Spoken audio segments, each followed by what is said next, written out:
I looked at my son, and for a moment, I saw the little boy he used to be. The one who would climb onto my lap and listen to my stories for hours.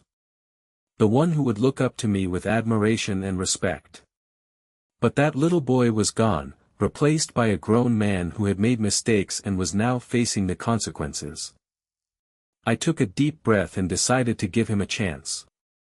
I showed him my $200,000 business plan, and his eyes widened in amazement. He had no idea I was worth $2 million, and he couldn't believe he had ignored me for so long. "Dad, I had no idea you were worth $2 million. I'm so sorry I ignored you for 5 years. Can I partner with you and turn my life around?" he asked, his voice shaking with emotion. I looked at him, and for a moment, I saw a glimmer of hope. Maybe, just maybe, we could start anew and build a better future together. But I knew it wouldn't be easy. He had to prove himself to me, and I had to make sure he was committed to changing his ways. "I'll give you a chance," I said finally. "But you have to prove yourself to me. You have to work hard and show me you're committed to this business. If you can do that, I'll partner with you and we can turn your life around together." My son nodded eagerly, and for the first time in 5 years, I saw a smile on his face. It was a small smile, but it was a start. And as we shook hands, I knew that this was just the beginning of a new chapter in our lives. A chapter that would be filled with challenges, but also with hope and redemption. My son threw himself into the business, working long hours and learning everything he could. I was impressed by his dedication, but I knew it was only the beginning. He had to prove himself to me, and to the rest of the team. As the days turned into weeks, my son began to make a name for himself in the company. He was a natural with people, and his charisma and charm won over even the toughest clients. I started to see a glimmer of hope that maybe, just maybe, he was going to make it. But as his confidence grew, so did his ego. He started to take risks, making decisions without consulting me or the rest of the team. He was convinced that he knew better, that he had a vision that no one else could see. I tried to rein him in, to remind him that he was still learning, that he had a lot to prove. But he wouldn't listen. He was convinced that he was a genius, that he was going to change the world. I started to worry that I had made a mistake, that I had given him too much freedom too soon. He was like a wild Mustang, unbridled and unstoppable. I didn't know how to tame him, how to bring him back down to earth. One day, he came to me with a proposal. He wanted to launch a new product, one that he was convinced would revolutionize the industry. He had already spent a small fortune on research and development, and he was convinced that it was going to pay off big time. I was skeptical. I had seen it before, the hype and the excitement, only to have it all come crashing down. But my son was convinced, and he was determined to make it happen. I tried to reason with him, to make him see the risks. But he wouldn't listen. He was convinced that he was right, that I was just being cautious and old-fashioned. The tension between us grew, until it was almost palpable. I could feel the weight of his expectations, the pressure to succeed. I knew that if he failed, it would be a disaster, not just for the company, but for our relationship. I decided to take a step back, to let him make his own decisions. I knew it was a risk, but I also knew that it was the only way he was going to learn. I just hoped that he wouldn't crash and burn, that he wouldn't take the whole company down with him. As the days turned into weeks, the tension between us grew. My son was like a powder keg, ready to explode at any moment. I could feel the pressure building, the weight of his expectations. I knew that it was only a matter of time before it all came to a head. I just hoped that I would be able to contain the fallout, that I would be able to pick up the pieces when it all came crashing down. But as I looked at my son, I saw a glimmer of something else. I saw a determination, a fire in his belly that I had never seen before. It was a flame that burned bright, a flame that could either warm or consume. I didn't know what the future held, but I knew one thing for sure. My son was going to make his mark, one way or another. The question was, would it be a mark of success, or a scar of failure? Only time would tell. As the days turned into weeks, the tension between us continued to build. My son's determination and conviction only seemed to grow, and I could feel the weight of his expectations bearing down on me. I tried to stay calm, to remind myself that I had given him the freedom to make his own decisions, but it was getting harder and harder to do so. The rest of the team was starting to get nervous, sensing the tension between us and wondering what would happen next. They would whisper to each other in the hallways, their eyes darting back and forth between us as we passed each other in the office. I knew they were worried, and I couldn't blame them. I was worried too.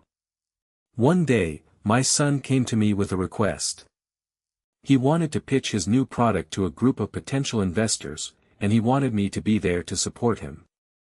I hesitated, unsure if it was a good idea. But he was insistent, and I eventually agreed.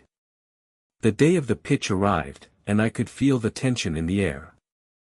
My son was nervous, but he was also confident.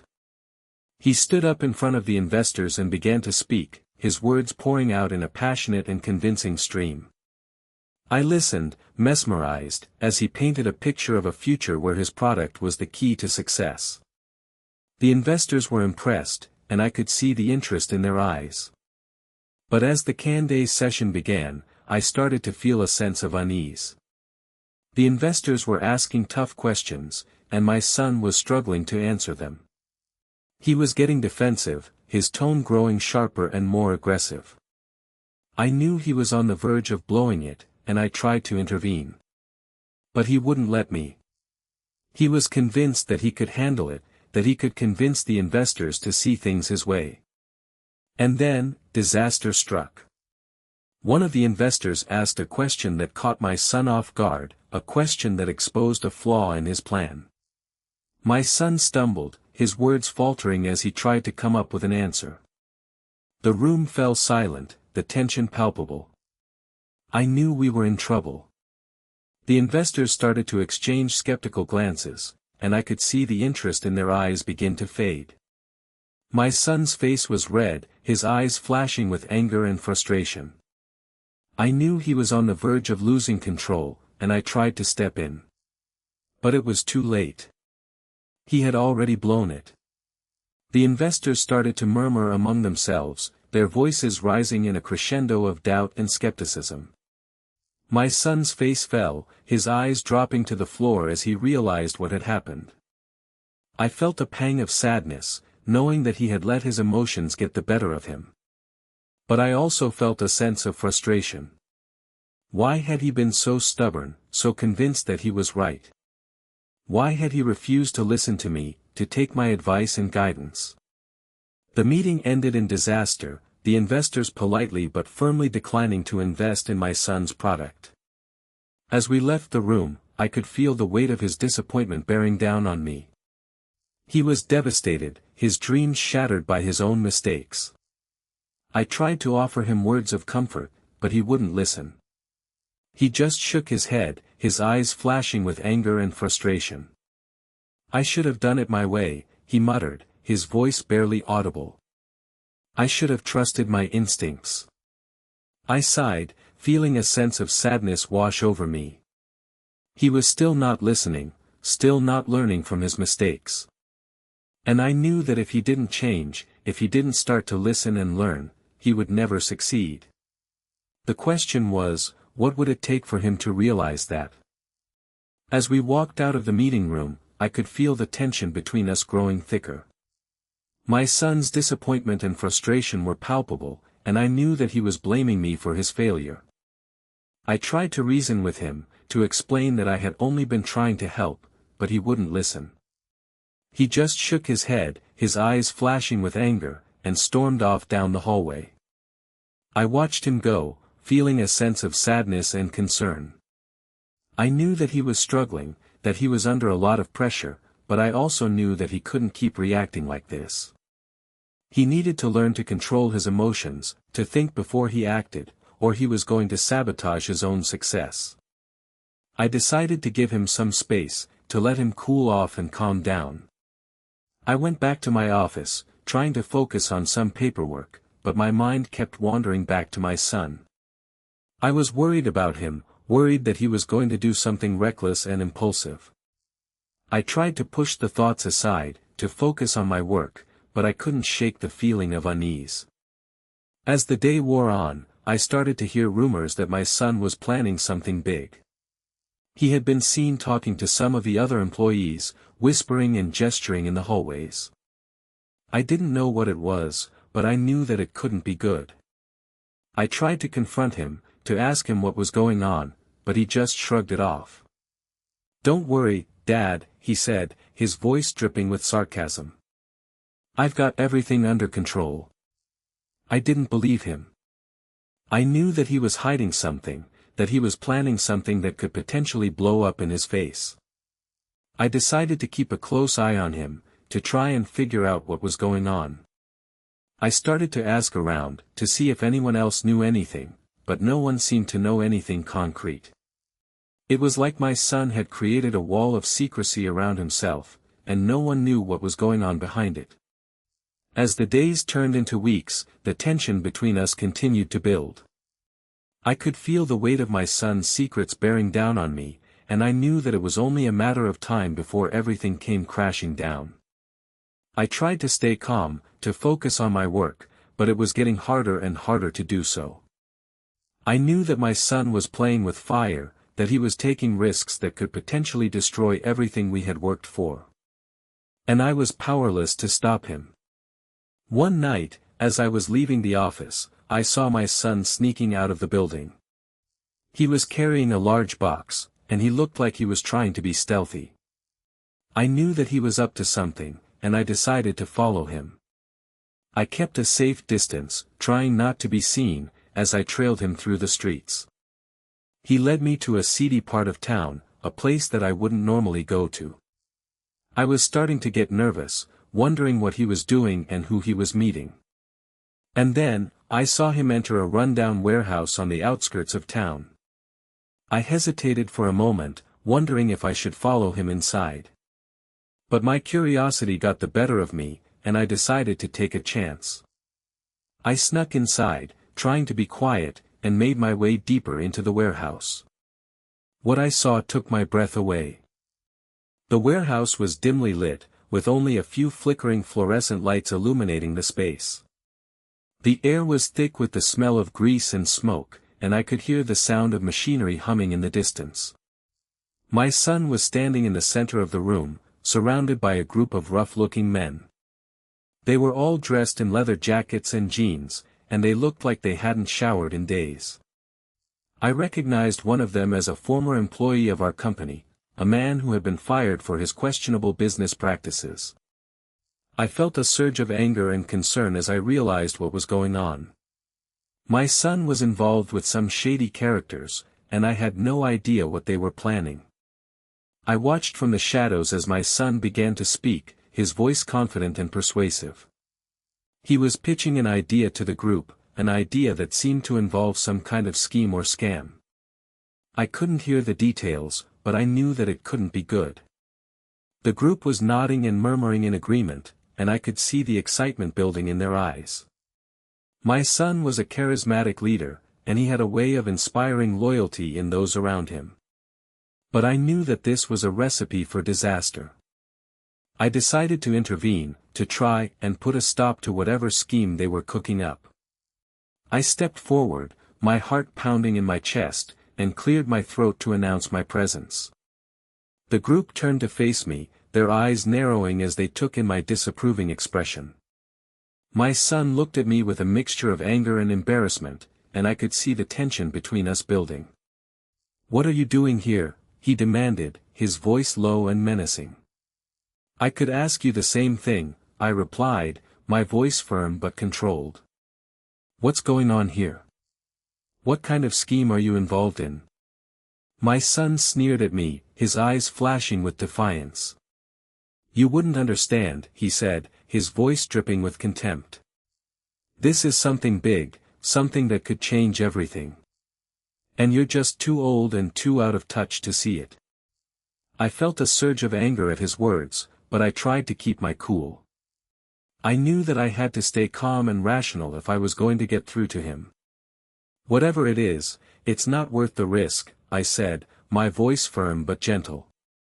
"You're playing with fire, and you're going to get burned." My son laughed, a cold and mirthless sound. "You're just jealous," he said, his voice dripping with malice. "You're jealous of my success, of my vision. And you're trying to hold me back." I shook my head, feeling a sense of sadness and disappointment. "I'm trying to protect you," I said, my voice soft and sincere. "I'm trying to keep you from making a mistake that could ruin your life." But my son just laughed again, his eyes glinting with amusement. "You're too late," he said, his voice dripping with triumph. "The wheels are already in motion. And there's nothing you can do to stop it now." I felt a chill run down my spine as I realized the truth. My son was involved in something big, something that could have far-reaching consequences. And I had no idea what it was, or how to stop it. I stood there, frozen in shock, as my son's words hung in the air. I couldn't believe what I was hearing. He was involved in something big, something that could have far-reaching consequences, and he was refusing to tell me what it was. I felt a wave of fear wash over me, mixed with a sense of desperation. I had to know what was going on. I had to stop him before it was too late. I took a step forward, my eyes locked on my son's. "Tell me what's going on," I demanded, my voice firm and urgent. "What have you gotten yourself into?" My son smiled, a cold and calculating smile. "You'll find out soon enough," he said, his voice dripping with malice. "But for now, I think it's time for you to leave."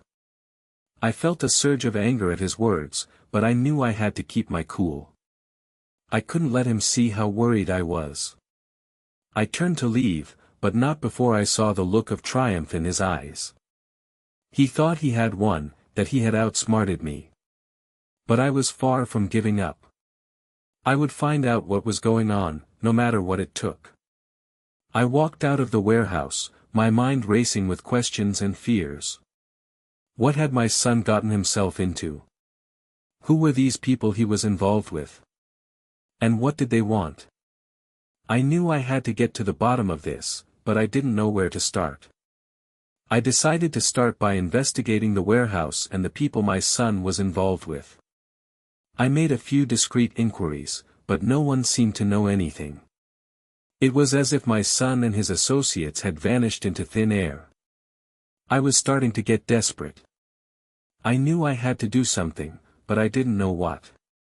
I decided to pay a visit to an old friend, a retired detective who might be able to help me.